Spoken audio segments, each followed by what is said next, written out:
Whistle. To Madame Brillon. Passy, November 10th, 1779.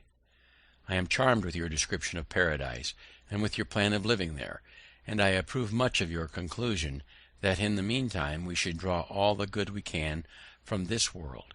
In my opinion, we might all draw more good from it than we do, and suffer less evil, if we should take care not to give too much for whistles, for to me it seems that most of the unhappy people we meet with are come to by neglect of that caution.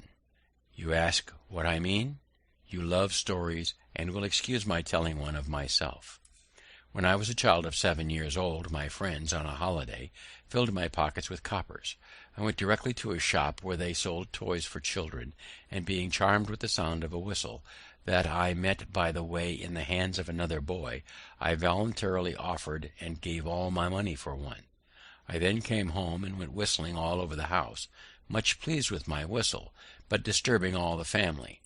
My brothers and sisters and cousins, understanding the bargain I had made, told me I had given 4 times as much for it as it was worth, put me in mind of what good things I might have bought with the rest of the money, and laughed at me so much for my folly that I cried with vexation, and the reflection gave me more chagrin than the whistle gave me pleasure. This, however, was afterwards of use to me, the impression continuing on my mind, so that often when I was tempted to buy some unnecessary thing I said to myself, "Don't give too much for the whistle," and I saved my money. As I grew up, came into the world, and observed the actions of men, I thought I met with many, very many, who gave too much for the whistle. When I saw one too ambitious for court favours, sacrificing his time and attendance on levees, his repose, his liberty, his virtue, and perhaps his friends, to attain it, I have said to myself, this man gives too much for his whistle. When I saw another, fond of popularity, constantly employing himself in political bustles, neglecting his own affairs, and ruining them by neglect, he pays indeed, said I, too much for his whistle.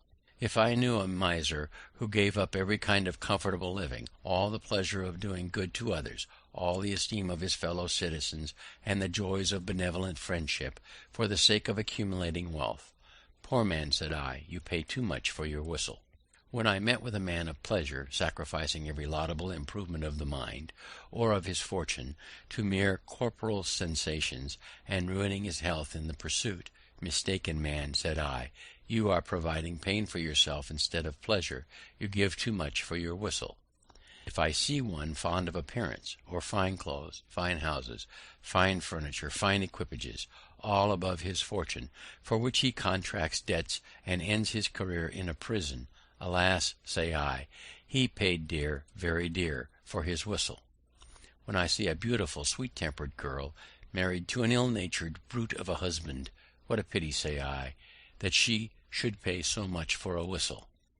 In short, I conceive that the great part of the miseries of mankind are brought upon them by the false estimates they have made of the value of things, and by their giving too much for their whistles.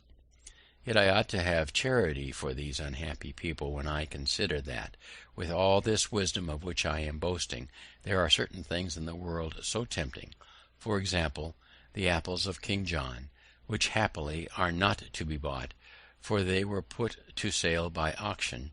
I might very easily be led to ruin myself in the purchase, and find that I had once more given too much for the whistle.